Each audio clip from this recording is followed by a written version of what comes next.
kejadian yang sebenarnya ya.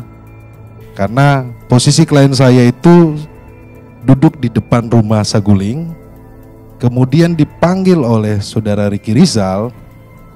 Nah, kemudian klien saya naik ke atas, dapat perintah. Nah, kemarin kami fokus kepada saksi-saksi yang duduk bersama klien saya yang di depan rumah Saguling. Dan di situ oleh salah satu saksi namanya Daden yang merupakan ajudan juga, itu melihat bahwa Ricky memanggil Eliezer Baradae. Di dalam BAP yang disampaikan oleh klien saya bahwa Ricky Rizal memanggil dengan menyampaikan, kamu dipanggil bapak. Klien saya menanyakan ada apa, nggak tahu. Setelah klien saya naik ke atas, dengan CCTV juga pun dicocokkan betul ada naik ke lantai 3, itu yang di rumah Saguling. Kemudian masuk ke rumah Duren 3. Setelah terima perintah itu kan mereka bergerak ke Duren 3. Nah, di rumah Duren 3 itu klien saya memang yang duluan di mobil yang bersama Putri, PC, kemudian KM, kemudian RR, kemudian klien saya bersama almarhum berlima. Nah, di situ juga disampaikan bahwa melihat tidak Richard Eliezer ini naik ke mobil. Nah, disampaikan oleh saksi yang melihat itu Romer, benar Baradae ini di panggilan terakhir dia masuk di mobil. Dia duduknya itu di belakang. Kemudian bergeraklah ke rumah Duren 3. Tidak lama kemudian saudara Ferdi Sambo ini berangkat juga ke rumah Duren 3. Nah, di situ buat kami yang penting adalah saksi yang bersama saudara Ferdi Sambo.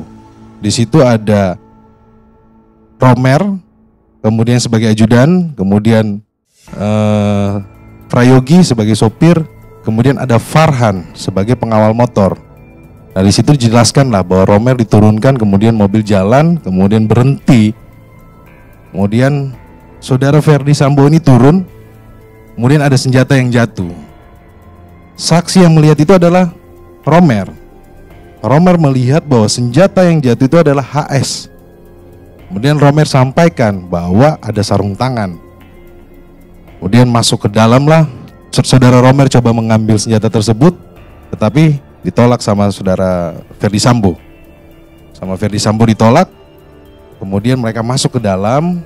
Romer, Ferdi Sambo masuk ke dalam. Romer bersama Farhan, Prayogi itu menunggu di samping rumah. Masuk ke dalam, kemudian ditanyakan melihat almarhum Joshua, mereka melihat ada di posisinya di samping. Kemudian masuk ke dalam, selang hanya beberapa menit, kemudian terjadi penembakan. Terjadi penembakan ini, kemudian saksi Romer, dia secara otomatis, ini yang disampaikan ya, dia otomatis langsung mencabut senjatanya dia. Dipikirnya itu tembakannya itu ada di depan rumah. Dia berlari sama saksi bernama Farhan, pengawal motor. Kemudian masuk lagi ke dalam karena penembakannya ternyata tidak di luar, ternyata dari dalam. Mereka masuk ke dalam dan bertemu sama Ferdi Sambo. Dan posisinya Ferdi Sambo mengangkat tangan. Romer sudah mengokang pistol, sudah menuju ke Ferdi Sambo. Terus kemudian Ferdi Sambo sampaikan itu ada masalah di dalam ya. Ini ada ibu di dalam gitu. Apa namanya? Ada masalah di dalam.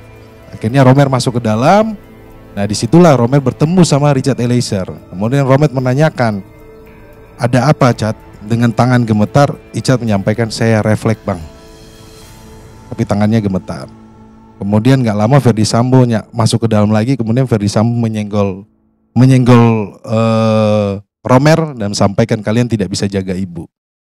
Jadi saksi yang penting ini adalah menjelaskan posisi yang di rumah Duren 3. Kemudian saudara Romer menyampaikan, ditanya oleh majelis hakim, kamu mendengar berapa tembakan? Lebih dari 5 tembakan. Tembakan yang pertama 3 kali, kemudian ada tembakan lagi yang menyusul. Nah, itu juga pun ditanyakan kepada saksi Prayogi dan Farhan, mereka menyampaikan seperti itu. Jadi itulah peristiwa yang ada di Duren 3 yang menjadi petunjuk atas peristiwa adanya penembakan atau pembunuhan di Duren 3. Yang menarik kemarin jaksa sempat menanyakan kepada keluarga korban, kebiasaan almarhum ini tangan kiri atau tangan kanan. Disampaikan oleh keluarga korban tangan kanan. Karena waktu rekonstruksi itu yang disampaikan berdasarkan klien saya jatuh, tembak jatuh, kemudian tangan kirinya almarhum dipakai untuk menembak arah sebaliknya. Jadi menarik juga, kemarin saya lihat jaksa berulang-ulang nanya seperti itu. Kemudian jaksa menunjukkan mengenai senjata. Apakah ajudan tahu ini senjata HS? Betul, senjata HS, terutama ke Romer. Kamu tahu jenis ini senjata apa? Senjata HS. Terus kemudian ditanyakan mengenai peluru. Ini menarik juga Bang Karni. Ditanya, ajudan biasanya pelurunya peluru apa? Pindad.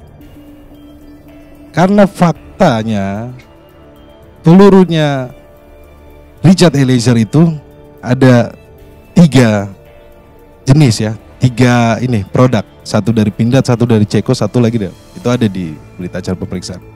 Jadi kami melihat bahwa memang alat bukti yang ini kan, kalau kita kembali lagi bahwa sudah ada kejadian ya, kemudian ada OJ, ada apa, alat bukti yang tercecer lah, boleh saya sampaikan seperti itu. Tetapi dalam hal ini kan pembuktiannya kan pasti kan hakim akan menggali lebih dalam lagi ya, dan menjadi keyakinan hakim petunjuk-petunjuk ini. Jadi seperti itu Bang Karni. Bagaimana bisa satu pistol pelurunya 3 jenis? Itulah yang nanti di persidangan agenda pembuktian Bang Karni kan. Jadi kami sedang mempelajari berkas, kami melihat bahwa memang faktanya adalah peluru-peluru ini peluru dari Richard Eliezer.